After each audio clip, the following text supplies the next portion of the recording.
If you want me to add to the lively, I can tell you I was just told I need to help make a diorama in a little while. Oh, Nice. Right. I don't even know what that means, but good luck with that.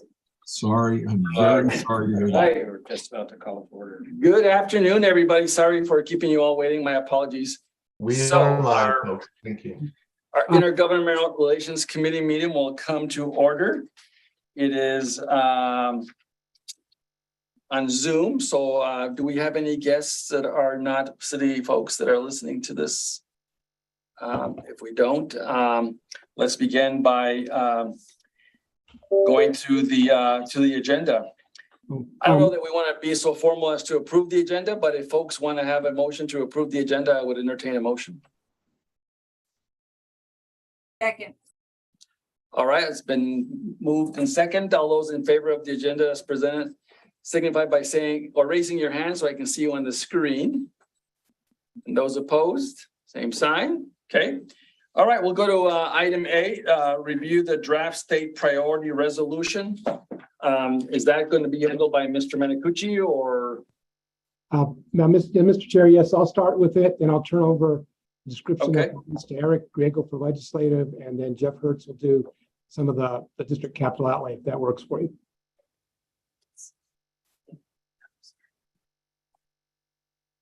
On that one. Mr. Chair, just to clarify, we are on version 4 of this, correct? Yeah, yes, ma'am. It was the email that was sent out, the priorities resolution, it was the email that was sent out at, for the priorities resolution. That should be on the screen now, shared. Do I have that shared screen? I believe I do. That was sent out, I believe, around 11 this morning. And that has not changed. It'll be the list that we do. The priority, any other, if not, I could proceed unless there's any other questions. So, Mr. Menicucci, just for discussion's sake, it's kind of hard to hear you here at on our Zoom. So if you might get a little closer to the mic or talk just a tad louder, it might be helpful. Thank you. Yeah, let me see. I think I apologize. Does that work better, sir? Is that better? No. Not particularly. How's that one? Sorry. That's a little better. Okay, let me see. Okay, let me try. Let me one more. How's that? Sorry. Just below us here. Oh, right there. Does that work better? I apologize. Trying to get it. Are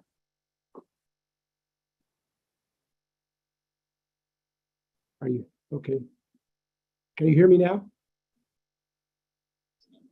Or no? Let me see.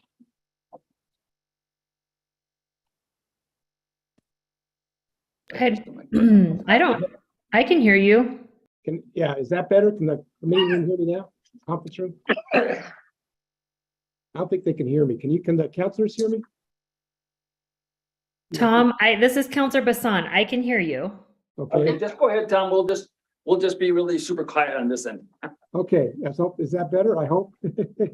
A tad, but that's okay. Go ahead. Okay, so basically, the legislation itself just follows the same pattern as was worked out by the IGR for the last 4 years. It basically starts out with some whereases that say the state of New Mexico, and this is what the state of New Mexico and the city share as joint responsibilities. Then it goes into the resolve clauses or the resolve section. And it just has, as you can see there, 6 goals that the city and the state share. So I probably won't go over those 2 in depth. There's any questions. And I should back up. For the bill was requested to be presented to the IGR today for its approval. If it is approved by the IGR with or without amendments, then it would be up to the committee to decide whether they want to go to immediate action to the committee, to the council meeting on the 21st, or if they want to wait till I believe it would just go to the 21st and be reported out, not for immediate action, but for as a holdover on that one. So just to clarify that. So that's basically the bill. If there's any changes, questions on the bill before we go to the list. Any changes from the members of the committee? The only thing I would probably say, Tom, and members of the committee, is that I suspect that we probably want to go to line 17 on page 2, which is really the attached the attachment, right? I mean, I think that's where the conversation is going to be. I'm from the administrative side of the house, I think most of the bullet points are okay with us on the general resolution. So I think, if there's some amendments to be made between now and the time it goes to the council for approval, we can certainly tweak those. But I think the last piece is really the attachment that I think we should have the conversation. Anybody have any concerns with that? Mr. Chair, I don't have any concerns with that, and I agree with you. However, if it's okay with the other two sponsors, and being that I sit on this committee, I wouldn't mind having my name as a sponsor as well.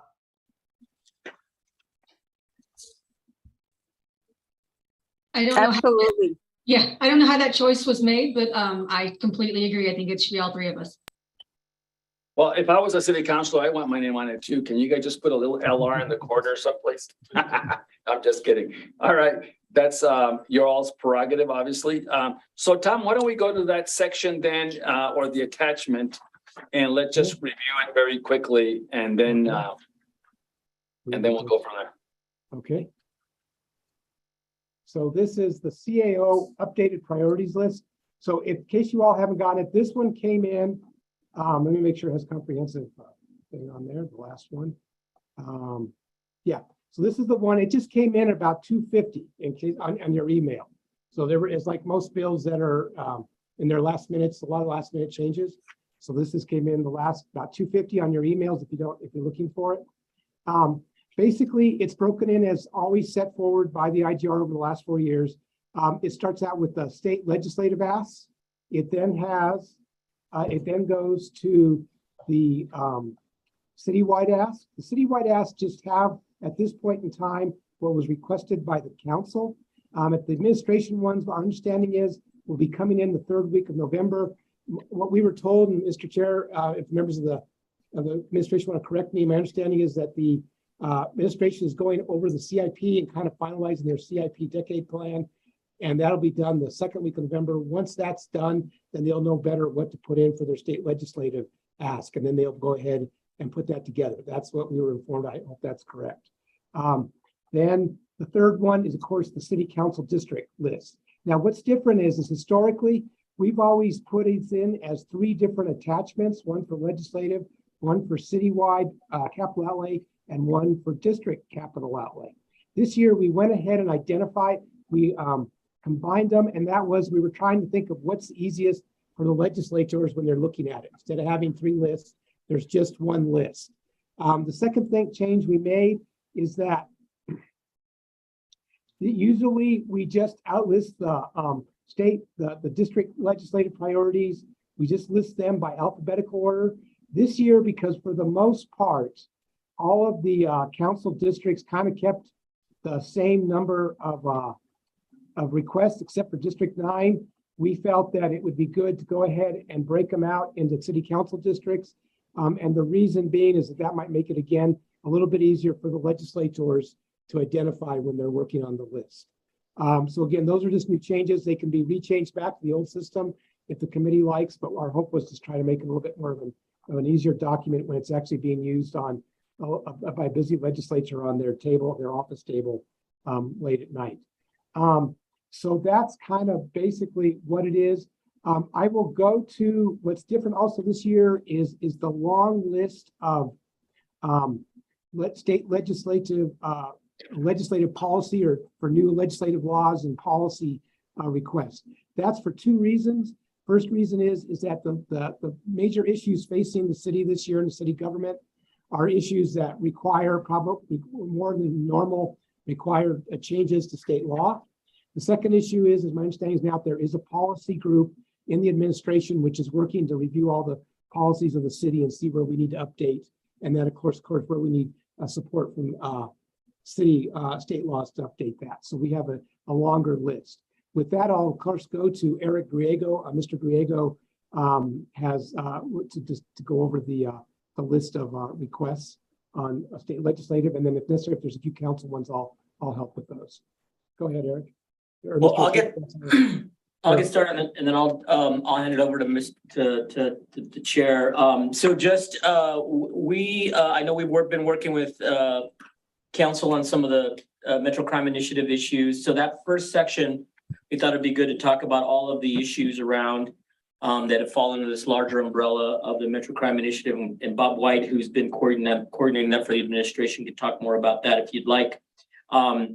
A couple of these we have not added language because they're still in development. We had asset forfeiture amendment to the body cams. We can talk about that in more detail if you'd like. The fentanyl addition was something that we worked closely with the county on, and the recommendations from that fentanyl summit which the city was a co-organizer of are still being finalized. So when we have some language there, and the idea is just to address on the sort of on the judicial side, on the crime side of fentanyl, so it's not adding a big behavioral health piece to that, although that's I know another part of the agenda. And then the rest of those have sort of explanations. Like these are all issues we've been working with legislators on and with partners in the community on, including in the judiciary. So if you just go down the list there, we have several of the MCI priorities, firearms, drug cases, judiciary appropriations, which we've supported last year as well. Another new addition is this retail crime bill. That we'll be talking about, and maybe I'd like Bob White, who's been working closely with the legislators on that one, to maybe just give us a quick update on the retail crime bill. Right. Representative Matthews is kind of going to be one of the primary sponsors, has been working with the Attorney General and with the Chamber of Commerce so that we've got agreement on that from both of those entities. They've got a little more fleshing out to do, and hopefully within the next week or so, we'll have a bill that we can look at, and then we can make a summary of that for our package. The next section is largely the bills that came from council that are crime related. So these are all that they weren't part of the MCI process necessarily. Again, as Chair Rail said, I think there are items that the administration sure would consider putting in the package, but they are just separate, as they were not under the rubric of MCI. And then the last section is other there's several bills that are both the administration and council have been working on that we want to include. The one omission, which was my fault, Councilor Feeblecourt, and I apologize, when I was cutting and pasting at the last minute, I left the climate change bill out of there, and that was just my oversight. So that was an omission, not intentional. So that would also be in that last section. I think you all have an updated draft that I think Tom corrected that. So that's how we've organized it. And in terms of the ones that don't have, they need additional explanation in this section. The only one that didn't have kind of a write-up is this workforce funding, the very last item under non-crime legislation. And that is, I know we've been working with counselors on this housing initiative. And what we've heard from industry is that we definitely need additional resources to try to help build the housing workforce. So part of our, this is really an appropriations, not necessarily a capital issue, is to try to argue for some additional resources for state-based and also potentially funding for city-based housing workforce development. So that's what that last item is there. And I'll pause there and see if Chairman Rael has anything else to add. So councilors, this is sort of the policy sort of side of the conversation, right, with the legislature. These are some of the major or broader policy conversations that we've all been having in some world or other. And we thought we'd separate them in this fashion just for purposes of presentation and discussion. As I think Eric just said, there's a couple of them that still need additional or that need some language. Maybe what I would say is putting more meat on the bones, and we know what the bones look like. We just got to explain them a little better. So let me pause there and see if any of the counselors, if you have any questions on any of these policies, or if you have other policy discussion items that these trigger that we might want to consider putting into this list. Mr. Chair, I do have a few things. Okay, go ahead, Councilor Bassan. Thank you. So one, I like this style. I think that this is on a more condensed track to where I hope that, and I'm curious what Mr. Thompson and Mr. Jaramillo think about it as well, as far as being able to present to the state and simplify it. But before we get to that, I wanted to say, I just noticed as we look through it, the Metro Crime Initiative, how that's labeled. And then if you keep going down, like the font and the size are not the same. And I think that it would be really nice to have them be streamlined together so that way they're consistent as a header. Because to me, at first I was thinking like, why is Metro Crime Initiative out of the alphabetical order? And so I think that to have them larger and more definitive would be just easy on the eyes for everybody. I do want to say that in some conversations that I've been having, and I hope that you all can correct me if I'm wrong here, but when I've been talking with some in the administration side, one of the citywide priorities that I've learned about and I'm of course advocating for is to add the finishing of phase for the North Domingo Baca Aquatic Center, being that it will benefit the city of Albuquerque, and that we've agreed to that. So I'm hoping that that will be on that final list for citywide priorities for projects. Okay.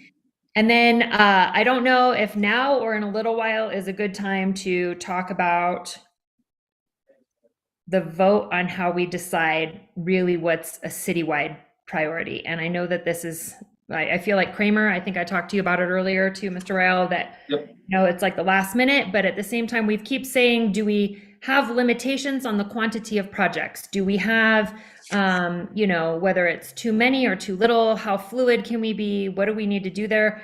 And it dawned on me today as I was reading through this again, that it's ironic to me that we say that these are all citywide priorities, where I know that I don't agree with every single thing on there as a priority of mine.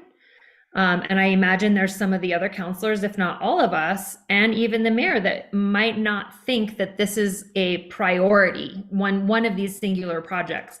And to me, when we're saying a priority as far as a citywide agreement, wouldn't that mean that pretty much all 10 of us should agree? Like all 9 counselors and the mayor should agree on that particular piece of legislation we're going to lobby for on this form, versus a hodgepodge of collective everybody's priorities.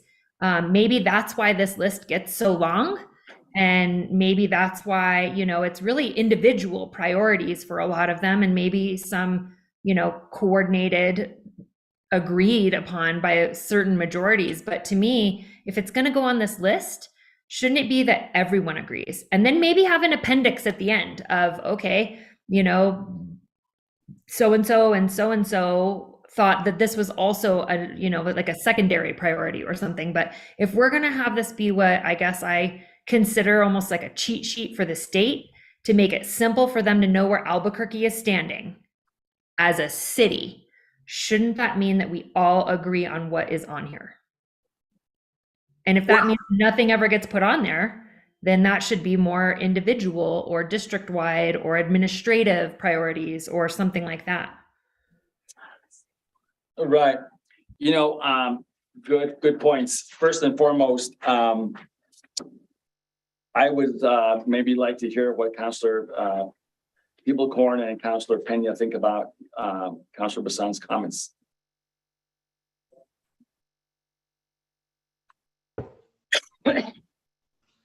I think Councilor Peoplecorn was before me.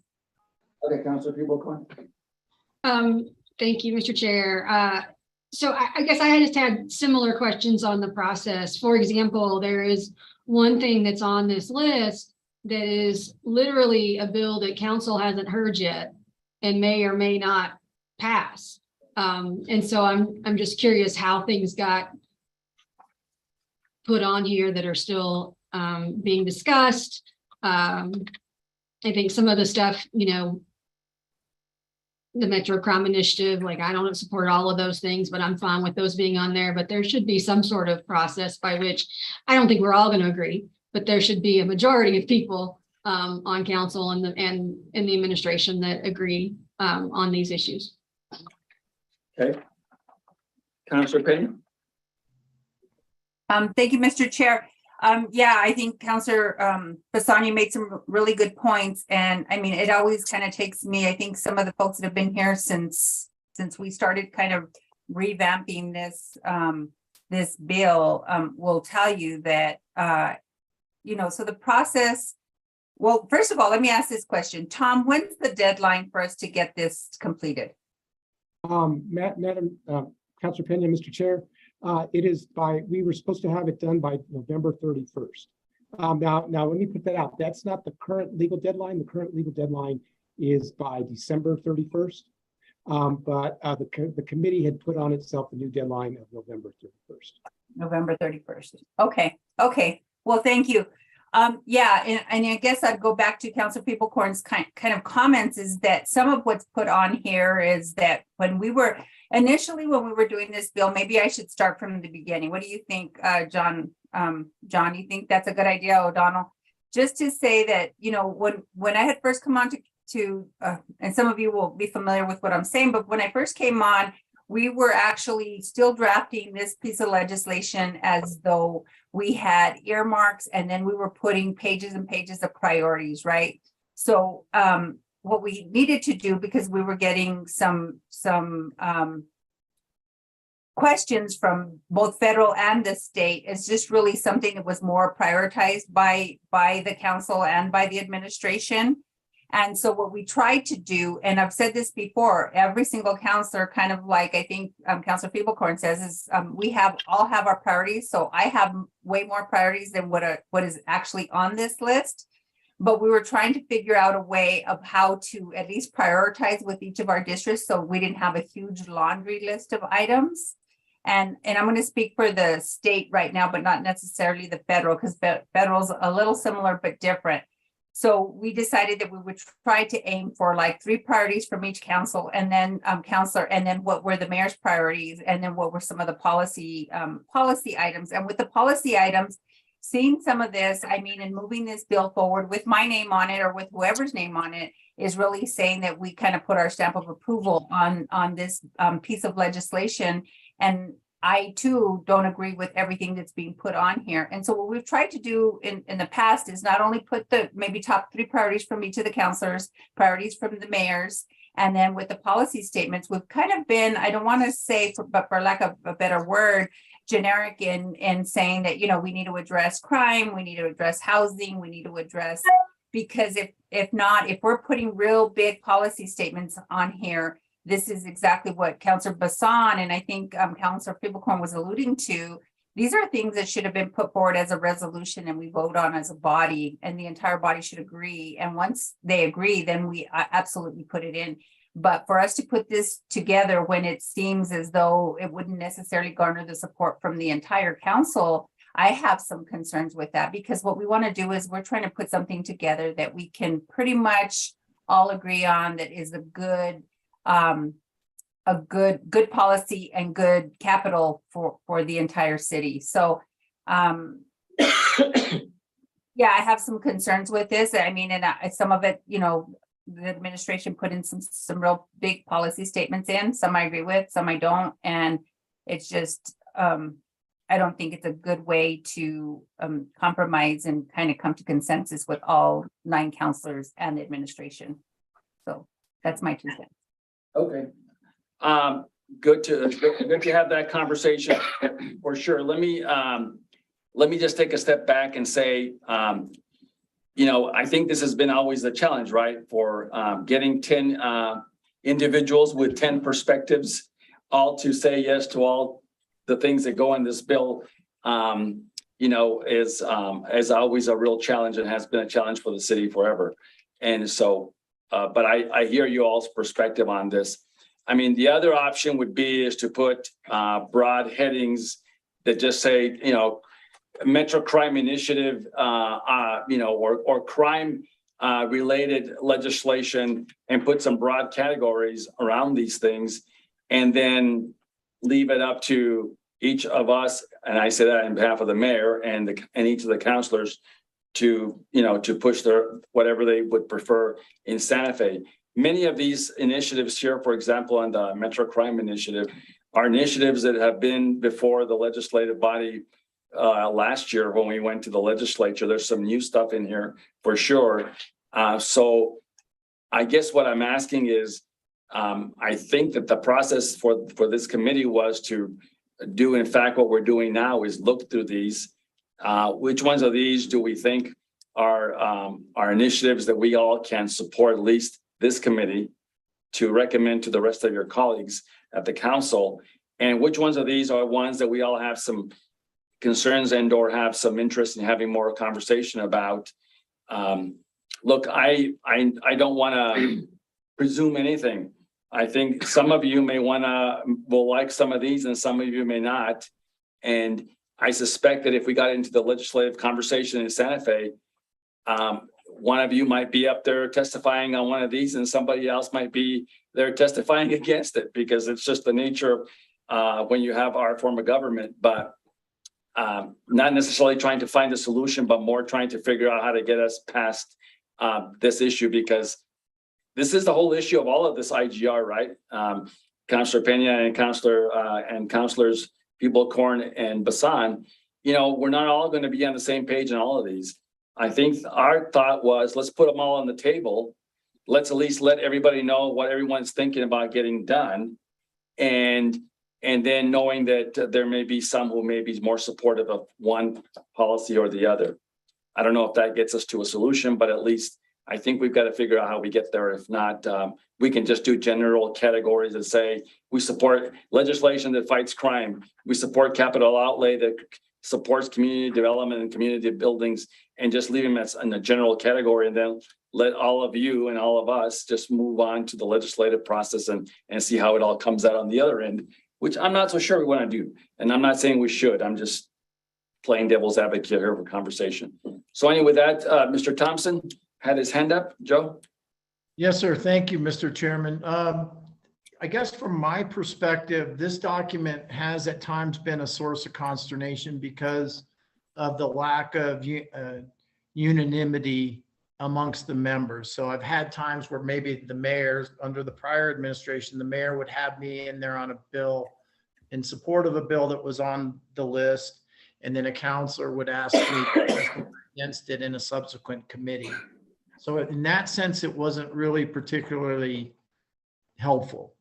Where it's particularly helpful, though, is on capital projects that have been agreed upon to be citywide priorities, because that is the, we know how these conversations go as it relates to capital.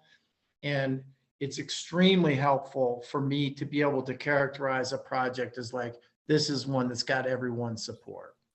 So I do see value as it relates to capital projects, and probably, I guess it just has to be more nuanced as it relates to policy. Thanks, good comments. And I am sure that that is the crux of the challenge in Santa Fe for sure. So I'll go to Council People-Corn. Thank you, Mr. Chair. So first of all, I really appreciate seeing this list of legislative priorities. I had not seen this list. It's nice to know what's coming. And I think it's important that we all know what's coming from each other. I think that we need some specificity in this bill. I'm looking through this list, and literally all of the priorities are things that I could live with. They're not things that I'm going to go up and, cheerlead for, but there are things that I see the benefit for the city, except for one. There's one that I would not be able to vote for a bill that contained. But, I think that this conversation is really important because we need these kinds of lists. And so my suggestion would be that we maybe have the conversations around the ones that the other counselors really don't like, that we can't even get agreement to pass them on to the council, and then understand that this is a piece of legislation that can be amended by council. So when it goes there, if one of these gets amended out, then that's just not presented as a city of Albuquerque priority. It could certainly be presented as a administration's priority or a Councilor People-Corn's priority. But that would be my take, is let's have a conversation in this group about ones that we really don't think should be included, pass on something to council and see what is approved. Well, certainly that's one approach, and that may be what we end up doing. Councilor Bassan. Mr. Chair, that's Council Corn, that's essentially what I was trying to say too, because if we end up with a list going to the state that has 2 things on it that 10 people in Albuquerque agree on, who were elected to serve the public, then to me, that goes to Mr. Thompson's point of this is the unanimity of making sure that people know of what our priorities are as a city that we agree with. Again, I'm referring to this as like a cheat sheet. When you go to Santa Fe and say, hey, if you want to know what everyone is getting behind as far as Albuquerque is concerned and their priorities as a city, then this is what it's going to look like.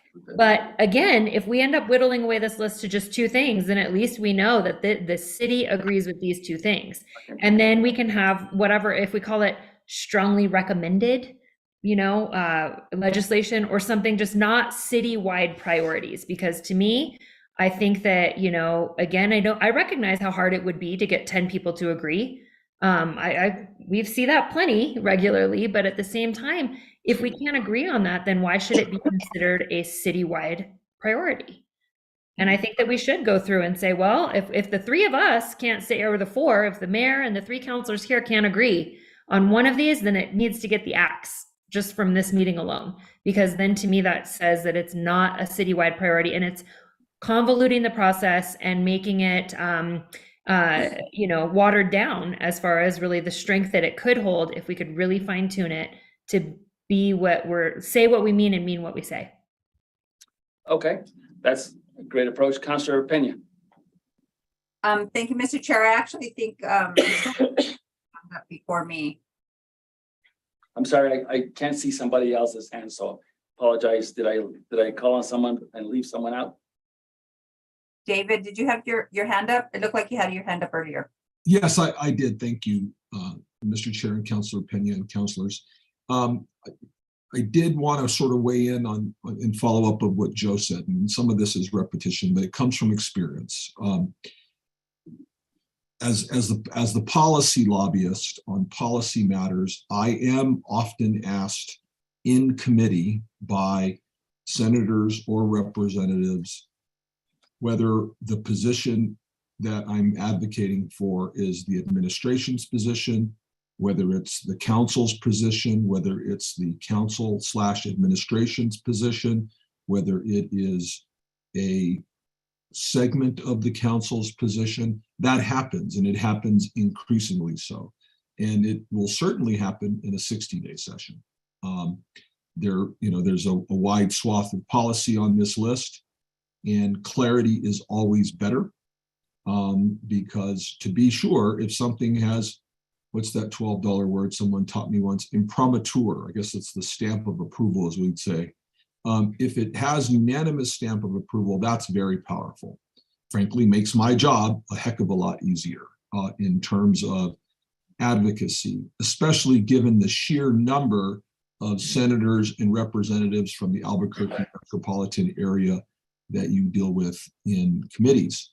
And, so if we do have a cheat sheet, and I agree with Councilor Bassan, we call white papers, cheat sheets, 1-pagers, always great, so that we absolutely know, or the committees will know going forward, that this has the strongest possible support. And I gotta believe there will be, I don't know if a number is the right words, but there will be a few things. On capital, it's easier because lots of people rally around. I'm not saying Joe's job is easy at all, it's the hardest job. It's most folks rally around public works projects. On the policy stuff, much more complicated, much more nuanced. There's not going to be as much agreement. But on the stuff that everybody can agree on policy, if we have that going forward, it makes my advocacy on behalf of you all much more clear and takes away from sometimes you get sidetracked on me being put on the spot and asked as to what the vote is and when it came up in council, et cetera, et cetera. Thank you very much, Mr. Jaramillo. And let me just say that we want you to earn your keep, baby. Anyway, but we appreciate the clarity, that's for sure. I try. All right, Councilor Pena. So I'm going to repeat some of what everybody's already repeating. I think that Joe is right. I think we've gotten the capital part to a place where we need to be so that at least he has some guidance in terms of what he knows are the priorities, top 3 priorities or 5 priorities from the administration, and what are the top 3 or 4 priorities from each counselor. And then, of course, again, we all still advocate for our additional projects, and hopefully we can get that information to them. So I think this bill has really helped in that way. What I was saying about the language being a little more, I guess, palatable for all counselors, we've kind of put, and to say what you're saying, Mr. Rael, is that, when we're saying that we want to address, Tom, I don't think you have anything in front of you from the past, but we kind of would just say, crime is an issue. We would like for you to really look at addressing it. And we haven't gotten too deep into real big policy statements from the city. And I think that if we do I think it really should go to the entire body to decide and not as a whole, but each one independent of each other.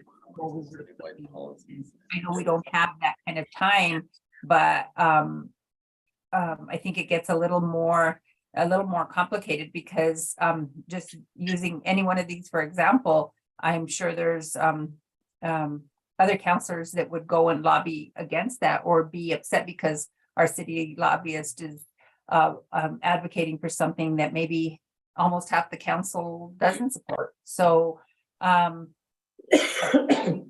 maybe, Mr. Chair, we can defer this to another meeting, even if we have to have a special meeting. And then, I'd like to sit down with the sponsors and really kind of see if we can put something together along with administration to see what's really digestible for all of us. And then deal with the other portions of it because they're still important, right? Because if the administration, for example, wants an amendment to the red flag law, then, it needs to be, it's the administration's prerogatives and he should be able to do that. So I would move for a deferral. Councilor Pena, before we go to the deferral, if I may ask you just to hold on for 1 second, let me ask this question to all of you. As you look at, we sort of divided this up between policy and capital so that we could have this very good conversation. If you look at these pages, the first one, page 1 and page 2, those are really policy kind of level programs. And I guess the question I was going to ask to try and get us to a place of decision-making or at least better direction, of all of those on those 2 pages, is anything in there something that this group, this committee would not support and would prefer to take out versus what's on page 1 and page 2?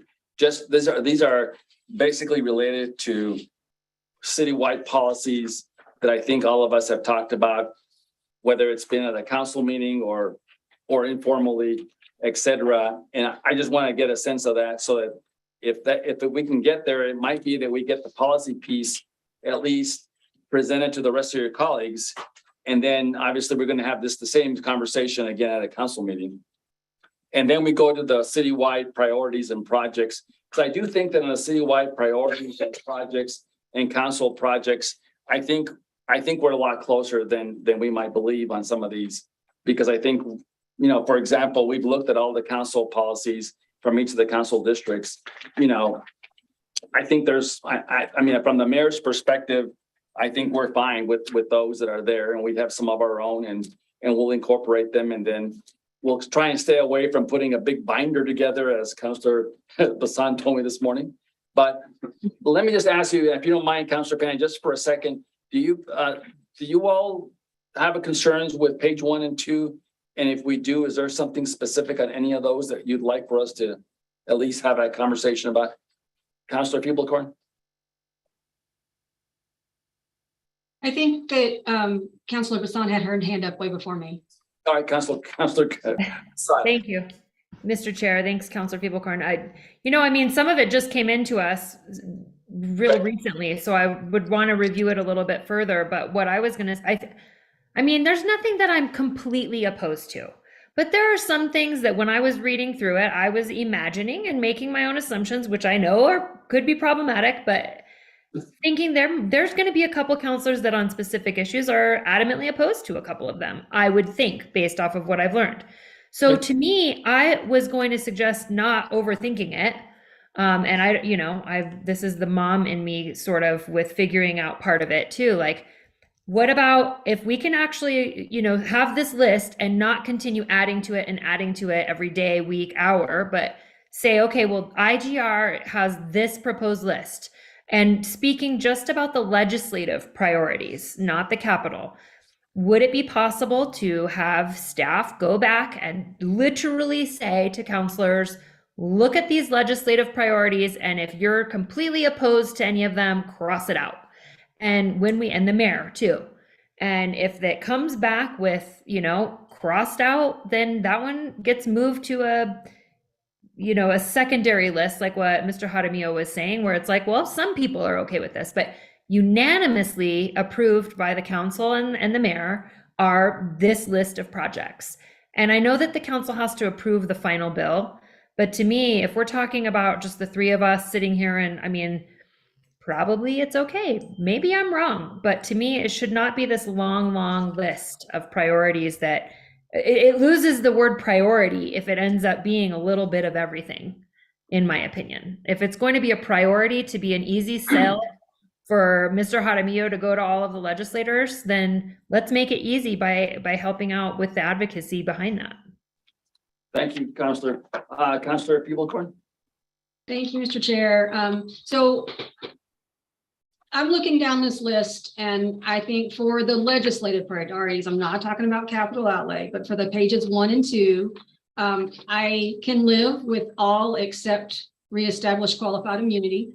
And if that were off of this list, I could support it going to council for final review. And I just want to say I definitely hear Councilor Bassan's concern about having a lot of priorities. But I do think that it's worthwhile to say, some of this is the Metro Crime Initiative, right? This is a package, a suite of bills that we can, in a lot of ways, advocate for as one thing. And then my other suggestion, and this is just me because it makes me very uncomfortable.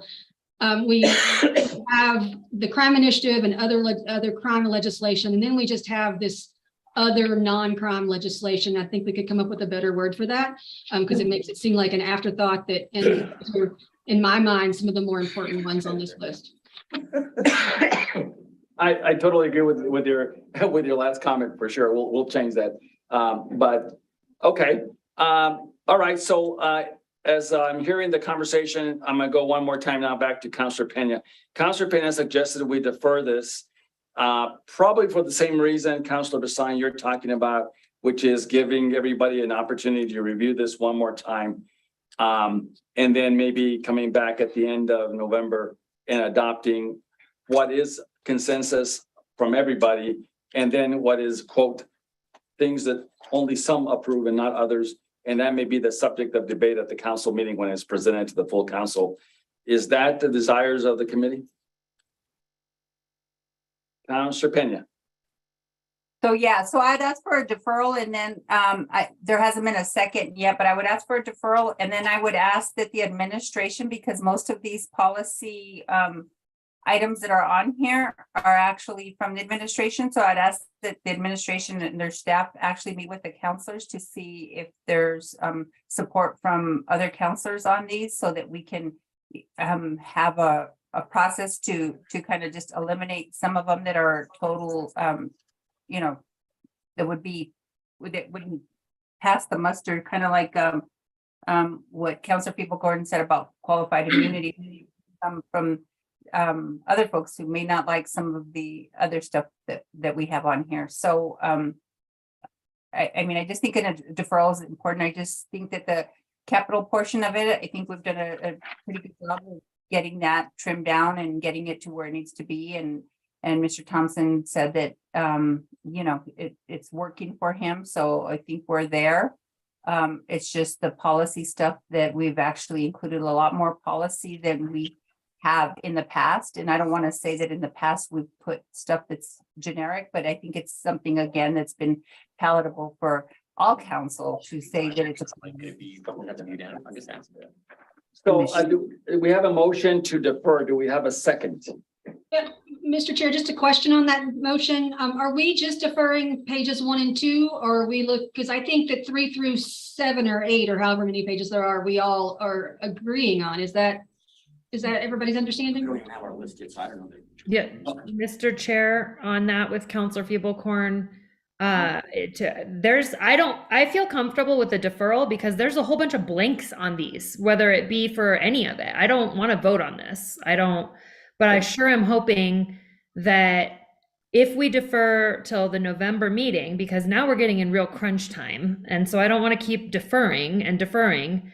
But I would hope that we could agree that in the next, if we deferred for a month, I second it, or I think Council Feeblecorn seconded it, but I will support the deferral. However, I would hope that at least halfway between now and whenever that deferral is going to occur, we actually hear and have all of those red parts filled in by the admin and all of that, so that we can have these meetings and really iron it out, so that when this gets heard at IGR next time, we can vote on a final product, not a partial product. Because right now, as I see it, there's the question of, is it a priority? But then it's also the question of, we'll hear from admin on it and we'll learn at IGR. And that's, when are we going to learn about? And I know some of them are new, but I would hope that we're going to learn about that before the next meeting, so that we don't have to read it while visiting and having this on Zoom at the same time. Madam Chair, okay, Councillor Bassan, thank you very much. So we have a motion on the floor to defer. Let me ask the maker of the motion, Councillor Pena, to Councillor Bassan's point. We're right now our next meeting is not scheduled to be towards the end of the month, because we're going to do it once a month. Obviously, the question that's before us also is a process question. No problem having the administration folks talk to the councilors, but I guess I want to ask all of you, is it your thought in the deferral that as we go through each of your colleagues in the council, that for those that we get, let me just ask the question, 9 votes for yes, we'll leave on, and then those that have less than 9, do we have a benchmark that says as long as we have a majority, which would be 5? I just don't know how much work we're going to put into this, and only that we're going to have this conversation at the full council meeting anyway. And we all know that at the council meeting, you all get a chance to eliminate or add or take from any legislative initiative. So I just want to know what you all's threshold is as it relates to that aspect of it. So if that's directed at me, Mr. Chair, what I'm saying is really primarily is that I think that we need to defer it. There's a lot of policy statements in here that may not necessarily be even palatable to all councilors that are on this committee. So that being said, I think it would be good for the administration to go back and talk to other councilors and maybe get a temperature. I'm not asking for a majority. I'm not asking for all 9 councilors. I'm just saying that, because at the end of the day, there's 3 councilors on here. If we co-sponsor this and move it forward, exactly, the process is the process. But what I'm saying is that historically, we're trying to move the city forward and move with priorities in mind. And I think that we've been able to do that over, in the past. It's just now that we're adding this kind of new level of policy, I think we just have to maybe do our due diligence ahead of time. All right, thank you, Councillor. Appreciate that. Councillor Feeblecorn. Thank you, Mr. Chair. I was just wondering if we could maybe have like a study session or something like that where we can discuss these before the next meeting. I'm just concerned that a deferral without conversation, which is what's really needed, is not going to help us get where we need to go. But I definitely would support a deferral. Okay, Councillor Bassan. Mr. Chair, I think that just to clarify too, I guess when I'm saying it would be great to have a 9 counselor and a mayor say yes to some of this, I guess I'm saying, is there a way that when and if we get there, I'm not saying we have to completely, if there's a majority, that's the way the charter's set up. I respect that. But if there's unilateral agreement on some of these, wouldn't it be great to be able to signify that in, like, I don't know, find a way to digitally or on whatever Mr. Jaramillo can make happen with sending it up to the Santa Fe with fireworks, that like this is something everyone agreed on, and then have the rest be okay, well, these are the majority of the city agreed on it. I mean, as per the charter states. So I guess I'm not saying scrap everything, but if we agree unilaterally, that should be something that's significantly demonstrated. Okay. All right, before we go to the vote, I think I get the sense that we all want to defer this and have more conversation. What I will do, counselors, as the chair, I will ask Tom and Eric to get together. We'll have a conversation with each of your colleagues on the policy priorities that are identified here to get a sense of where folks are. And that would include all of you. And probably starting with all of you first, since you all are on the committee. We will start with you, with the 3 of you, and then we'll move to the rest of your colleagues. And then we would then come back at the end of the month with a more refined list based on, if you will, on the conversations with your other colleagues. And we will fill in the areas that are not filled in today so that you would have more detail on some of those policy questions. And if I'm not mistaken, on the capital side, at that point, you'll have the administration's priorities along with these. And I think we're probably much more aligned on those than we are on the policy side, but obviously we'll take that. But I know Councillor Pena, you've been raising your hand, so you've got the floor as it relates to the motion. So Councillor Pena. Thank you, Mr. Chair. So I just want to clarify, because I think we're getting into, so my point is that whoever is the sponsor of this bill gets to draft the bill and put what they desire forward, right? I think as this committee, what we're trying to do is work together to put forth something that is palatable for everyone. And so when you're talking about talking to folks, I mean, we don't want to get into any kind of rolling quorum issues or issues like that. I don't have a desire to know where everyone's at. I'm just saying the administration is trying to put stuff into a bill that is sponsored by now three counselors. So maybe just go back and maybe just the counselors who are sponsoring or whoever wants to sponsor or take their name off the sponsorship, just draft a bill and put the policies that they 3 can agree on and move those forward and vote on that and move that to council.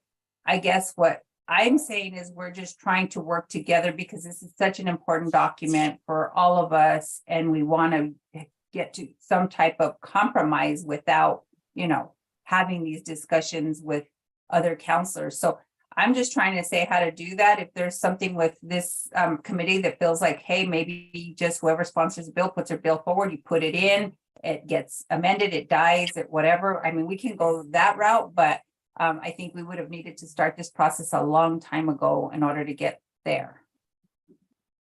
I agree. Any other thoughts as we move to the vote on deferral? Mr. Menacucci, you have a very pensive look. What do you think? No, Mr. Chair, so basically my understanding is there would be a deferral to the December meeting. There was a mention of a study session but that is not going to happen since that we will, myself and Mr. Griego will meet with each of the counselors and to go over what exactly what policies would still stay within the document, which was to exit. Is that it, or are we to meet, or the 3 counselors from the committee going to meet and come to consensus on what policy to stay in? So this needs to be clarified. I think what we agreed to is that we would have you all you and Mr. Griego and others who are involved with the process, Bob White and others, meet with the three of you counselors, since you're all on the committee and your name is on the bill as sponsors. Ensure that you all concur with whatever is going to be going in the bill. The administration is going to provide all the support and information on those items that are not completely filled out today. And then we meet in December to formally review the bill and then send it over to the council for discussions and then hopefully adoption before the legislative session. Is that everybody's perspective? Okay, so with that being said, we have a motion to defer. We'd love to see if there was a number in this bill, but we'll defer the Peña People Corn Basan bill, draft bill, to the next IGR meeting. All those in favor signify by saying aye. Aye. Aye. The bill is deferred and we'll move on to the next item. So draft federal priorities resolution. Mr. Manakuchi. Yes, members of the council, members of the IGR, excuse my apologies, Mr. Chair. The draft federal priorities resolution, this is just a review. This is not for approval by the IGR, but just for the IGR to have the opportunity to review it over the next month. It is due in front of the IGR for approval at the next meeting, the December meeting. So it will be a meeting where you will have two approvals, the state and federal bill to move forward. The bill follows again pretty much the same formats as we have done in previous years, and it is in the write-up. And it follows again the whereas clauses state the shared same the goals of the city and responsibilities the city and the federal government share. It then goes ahead and has one section that was a little bit different to state that kind of further states the objectives of the goals. And then it has a section 2 that it encourages the delegation to advocate for the programs listed in the attachment. And that, of course, that the resolution be presented and delivered to the members of the congressional delegation. So that is the federal bill. The attached to the resolutions are the list of projects and policies. It's again the same as every year. The first one just starts out and says these are federal programs the city uses, and that we ask the Congress continue to support them, and if not, expand on them. The second one is it goes over. It says these are new federal policy priorities that we would like the Congress to go over. Important description here. Last year, I think it was Councilor Davis pointed out. He says, why do we do a new one when what's the city of Albuquerque to the Congress?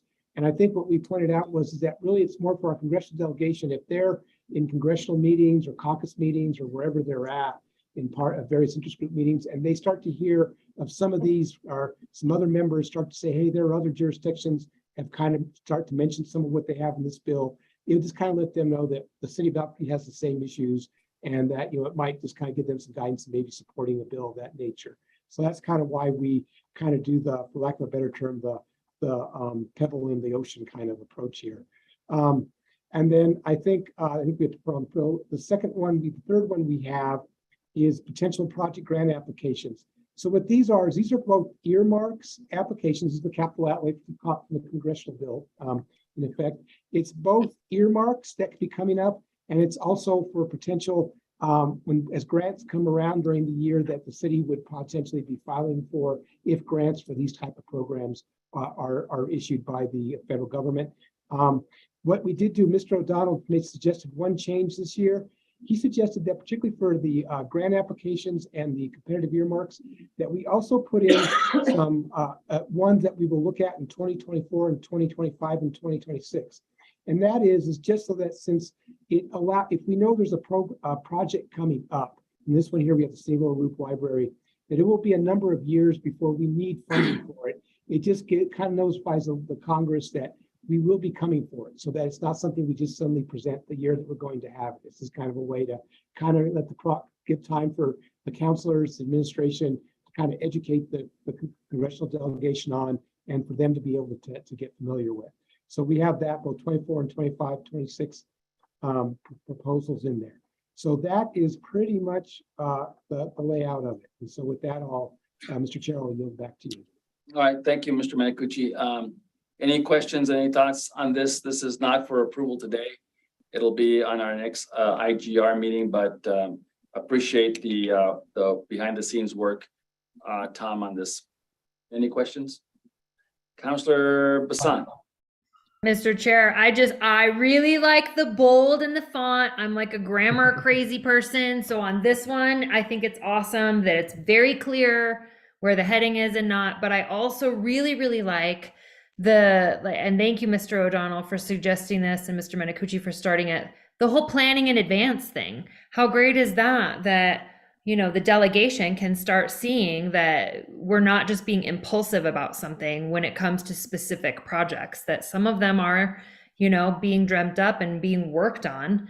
And I hope that, that ends up helping strengthen some of it coming to fruition when those earmarks and that project comes to a closer date. Thank you. Counselor Pena. I'm sorry, I didn't have a question. Okay. And then, of course, the seasoned and experienced Mr. O'Donnell. How are you, John? You make me feel like a spice. Well, Mr. Chairman. every food needs a spice. Mr. Chairman and members of the committee, a couple of thoughts. One is, and I'll start with the end, and thank you, Councilor Bassan, for your thoughts about looking forward. I want to be clear about something. I think the exercise, and I think it is an exercise that we should be serious about in terms of looking forward. That is for FY 25-26. And it could be earmarks, we may still have them. It could be, priority projects, and they could be funded from grants. The reason I suggested that is not so much because we would talk with the delegation about it, because the delegation staff and the delegation themselves are going to look at that list and go, it's interesting, but our real focus right now is on what is it that you want in 24. So yes, I'm not allowed to be frivolous. Excuse me, Mr. O'Donnell, if anyone has their phone that's not on mute, please put your mic on mute. Quiet, Mr. O'Donnell. Don't be frivolous. That may be rather perceptive commentary. So I just want to make clear about that, because we wouldn't be providing the delegation with a formal list of what we're looking at, say for 25 to 26. That would be something I'm saying we should be really thinking about internally. And I think there's enough growth within this committee in terms of the way this process now seems to be established, that I think I could work with Tom and Eric on those matters, but I think we ought to still put it on a piece of paper. The more immediate challenge right now is, I think, taking the three documents, the way the resolution is worded, there are some changes that I will send to Tom and the committee. It's just wording that needs to be, it makes it more accurate. Then my thought on the policy stuff is, I'm asking myself the question, how are we going to use with the congressional delegation? And frankly, that list has a lot more importance, as I see it at the moment, for Kyriakis and myself, because it tells us things that are important that we ought to be thinking about as we scan the federal agencies and Congress with legislation about what they're doing. And it could be a guide. It is a guide for us.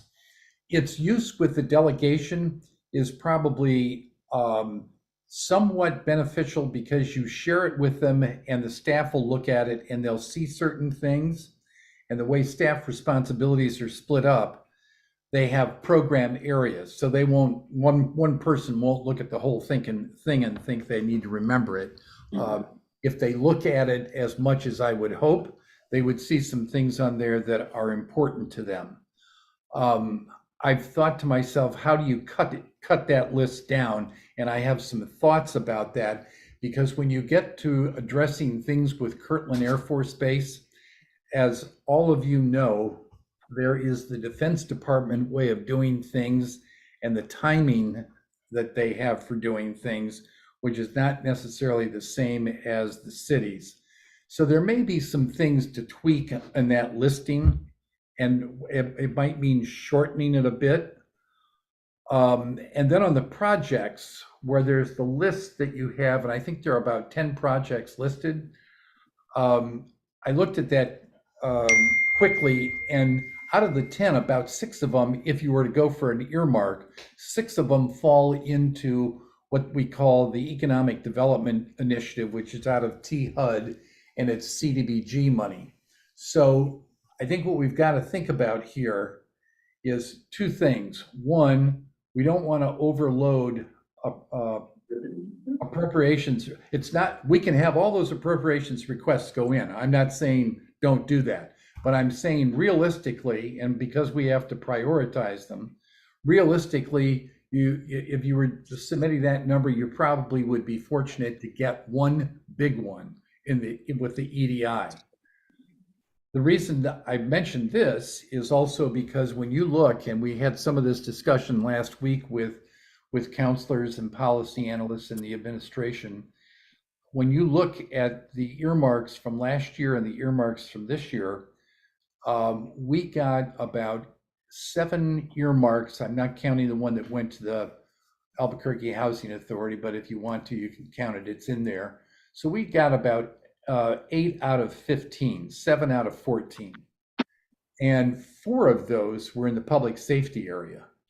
So as I mentioned in individual meetings and in IGR meetings previously, when you look at the delegation's work with us on earmarks, they are fully aware of the public safety challenges and the behavioral health challenges and the homelessness challenges. And they want to be seen working hand in glove with you when they're doing earmarks to support local initiatives. So with that framework, I'd say, let's look some more at what the project priorities might be.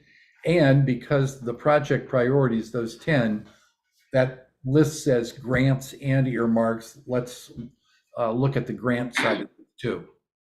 So I think we can have more discussion, but I think there's some stuff we could do here, Kyriakis and myself, in terms of changing a few things and sending them back to Tom and Eric for them to share with you. Okay, thank you, Mr. O'Donnell. That was very good. Since we're not necessarily approving this, members of the committee, but just presenting it, I think that there's still some opportunities for John and Tom Anacucci and Eric to look at this one more time and refine it a bit. So appreciate that. Any other questions for Mr. O'Donnell from any other committee members? I can't see all of you on my screen here, so because let us open it up a little bit, see if anybody else, because I don't want to leave anybody out. Okay. If I'll not, jump in, Mr. Chair, if you don't mind. go ahead, Counselor. Just to say that I agree with Mr. O'Donnell, I just kind of have a separate question for him, but I agree with him about the policy statements, because really what we do, the funding that we get from the federal government, as you all know, is either through grants or through earmarks, right? So policy, I mean, I don't know what that does to help. So that can really cut down the bill in terms of our policy. I mean, maybe we can make an overall, but I think really is items under policy that we're looking for grant opportunities, right? And then obviously earmarks. But I guess my question to John is, if the Republicans take over the US House or Senate, how will that impact the direct spending, which is the earmarks? Do you think it will or won't? We don't know. Okay. There were about 1/3 of the Republicans in the House that asked for earmarks, but if their leadership, if they're in control, and their leadership and some of their vocal sectors of the House Republicans want to lay down the law and say no earmarks. It will be interesting to see what happens if the Senate stays in the Democrats' hands and they do earmarks. So there'll not only be a struggle to finish the appropriations bill, but there'll be a struggle to figure out how to solve that problem. So you might ask us that question after the first of the year, and we might even be giving you the same answer. Nice. Well done. I appreciate all that. I just, you know, I know that earmarks, as you all know, is something that just recently came back in the last, few years, John? I don't even remember anymore. Last 2 years, this year and last year. Yeah. And so we, as a city, we were actually just sending a bunch of items in that we wanted to see the federal government fund before. And so this whole revamp, working with Tom and others to revamp our federal requests, we kind of went all the way back and we removed all that. And the only thing that we were able to do is get grant opportunities. So we kind of wrote it in terms of grant opportunities. And then since last year that they brought back earmarks, we kind of went back to grant opportunities and earmarks. So I think those are two just real simple things, and that's the way our bill should be written, and just focus on those two. And I think Tom, you've done a great job, but I would just suggest us taking out that portion of it with the policy. We'll see. And I'd move for deferral as well on this. Okay. Any other thoughts? If not, this was just for discussion's sake, so I'm just being sensitive to all of your time. Tom, are we good to move on? Yeah, yes, and it's just, which I will, and Councilor Penny, I'll get back to you on the policy so I can just get some clarification on that. So we get it. Yes, we are, Mr. Chair. Thank you. Okay. All right. Item C, report on the FGO hearing of the IGR ordinance update. Tom. Yes, sir. Mr. Chair, basically it passed unanimously. I do believe the 3 members of the IGR were also on the FGR, on the FGO and made up the majority. So it went ahead, it passed unanimously. We'll go to the 21st meeting of the council for approval. That one there. Thank you. Okay, great. All right, item D, report from city, state, and federal representatives. I know that all of you guys have been sitting there waiting to lobby us on all your great insights into the session, into the Congress. If you all could keep your remarks brief, that would be really super helpful. So anyway, we'll go to Mr. Thompson, since he was Johnny on the spot, so to speak. Or is that Joe on the spot? Thanks very much, Mr. Chairman and members, and I will be very brief. We did have an opportunity, I guess it's been a week or so ago, to meet with the analysts and folks from the mayor's office to talk about capital projects and sort of reconciling some of the issues that we've had in the past in terms of duplication and other things. And I'm super optimistic that we've got those challenges resolved, which is great. But there are 2 things that I'd like for you all to consider. One is because of the timelines, when we will have projects uploaded, I think we've got to really talk about approaching legislators, some of whom haven't even been sworn in yet, about prospective sponsorships before we upload those projects. When you upload the project, it asks you to identify sponsors. So you don't have to, but it asks you to. So I think it would be wrong for us to identify a sponsor that hasn't agreed to do it. So I've been tinkering with the notion of us writing our prospective sponsors, a week before that, to see if we can get their feedback, or calling them and asking them broadly for approval. So that would be one thing I think we should consider. And then at the last meeting, Mr. Chairman, I mentioned us having an open house or something. I would want it to be something really simple, but it would only be for the newly elected members.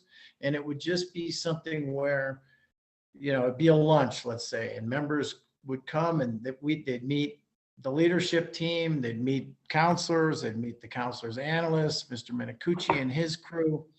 And the point would have it be something as a resource for these incoming members that would say, hey, if you have a constituent issue, this is who you call. If you're trying to get a hold of your counselor, and we would just make a little 1-pager for each and every new member, just a little reference thing.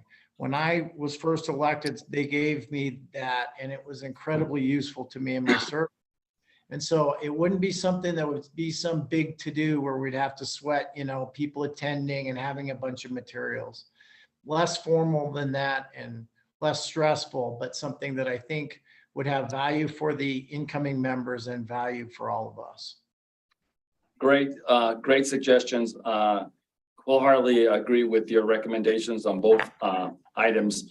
Let's, if the councilors don't mind, if I might just ask you all to let us find some time on all of our agendas. We'll have folks from the mayor's office help coordinate setting up a meet and greet, if you will, time.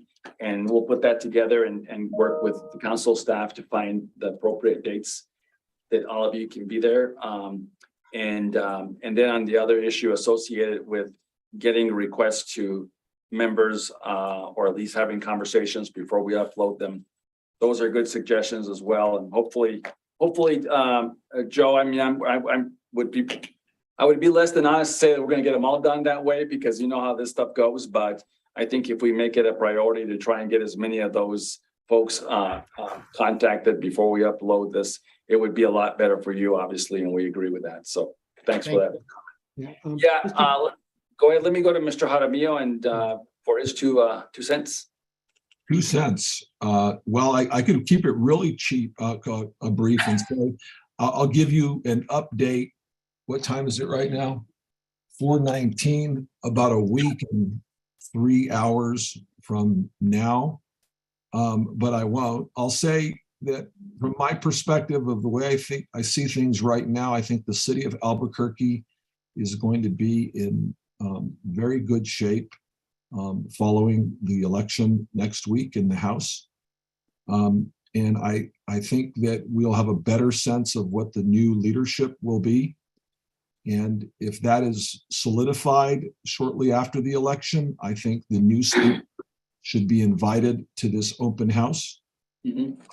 And so that we can have a sit down with the new speaker and his chief of staff so that they understand Albuquerque's priorities. I think the likelihood is Albuquerque is going to be in very good shape with respect to new leadership if things turn out the way they may.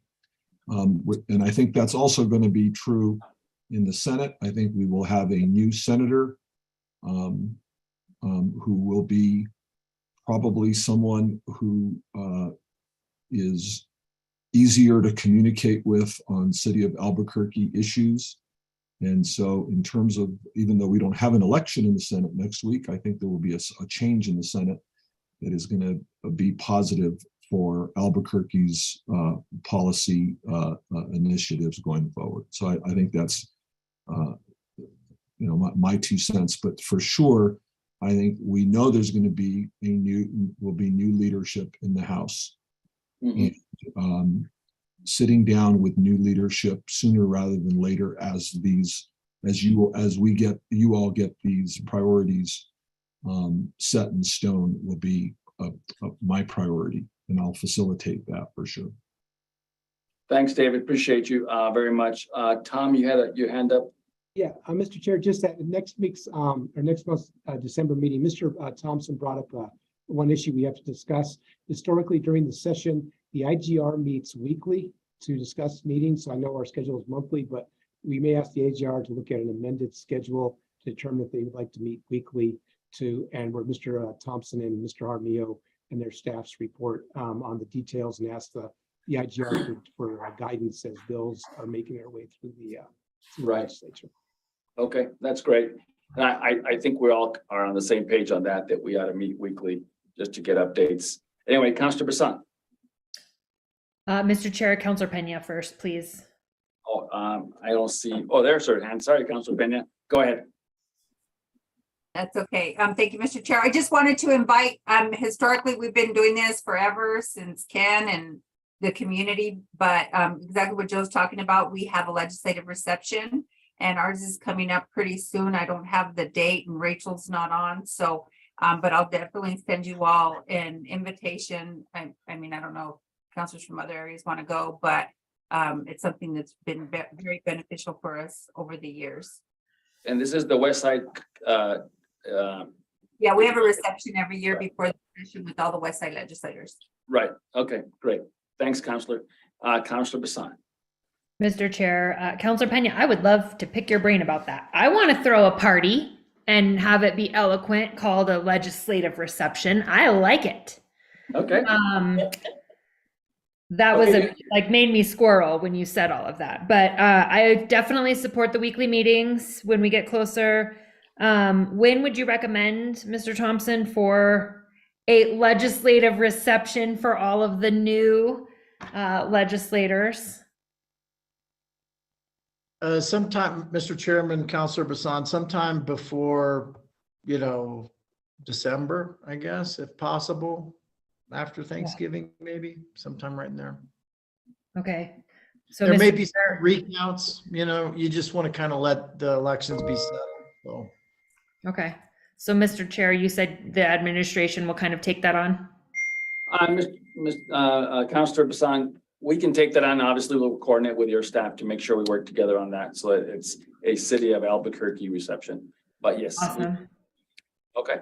And then, do we have any word, Mr. Jaramillo, Mr. Thompson, on, have we heard any more about whether or not the Capitol will be open for people to come up when the session is in?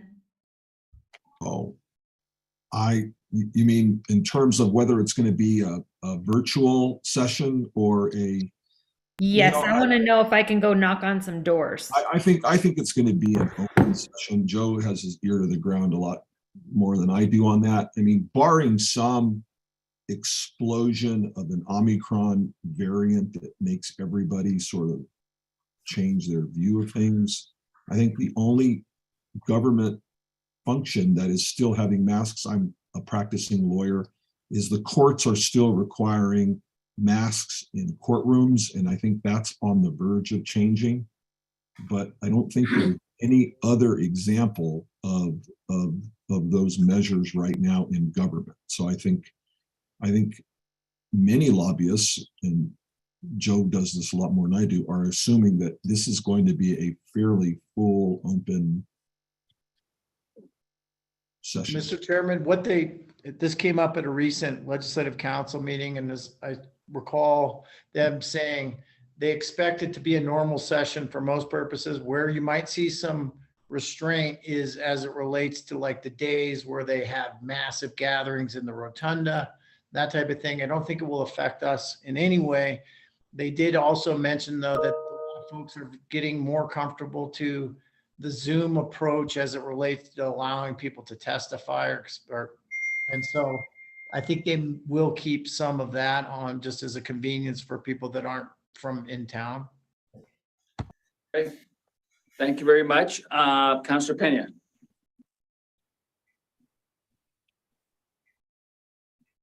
Sorry, I didn't lower my hand.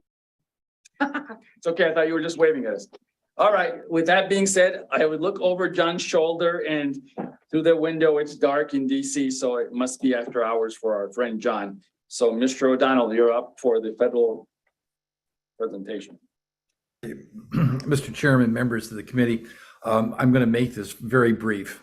I think the comments by Mr. Jaramillo and Mr. Thompson about getting together with the delegation, I would say that it would be, even if you don't have a reception for all of the congressional delegation, you should use that holiday period in December and have a list in your hand of the things that you want to tell them are important.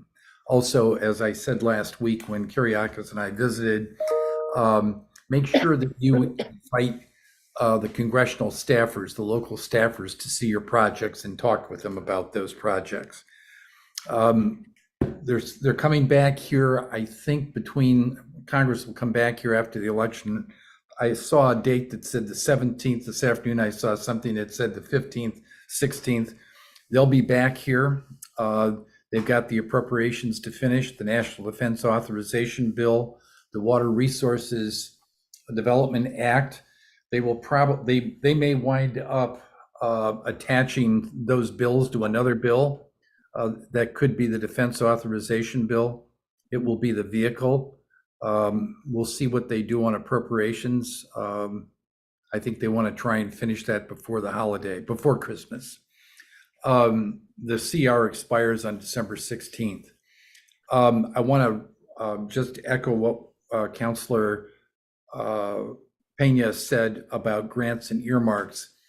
If we go to no earmarks and we're going for grants, there is a lot of grant opportunity through the infrastructure bill and through the Inflation Reduction Act.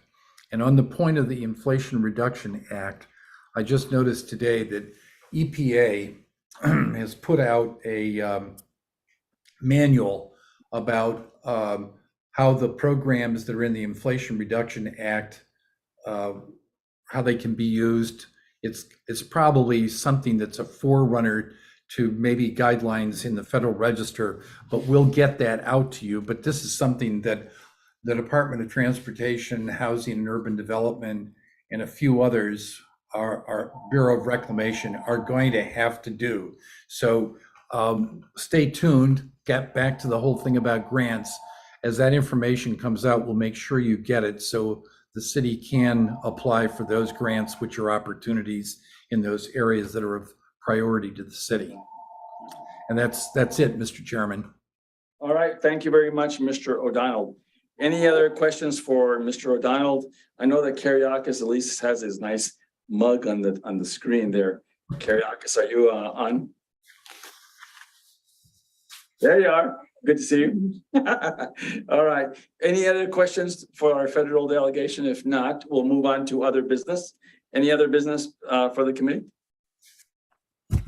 All right. Well, seeing no other business, appreciate all of you and your patience and a good conversation on this stuff. And we'll see you guys soon. Thank you all. We're adjourned. Thank you.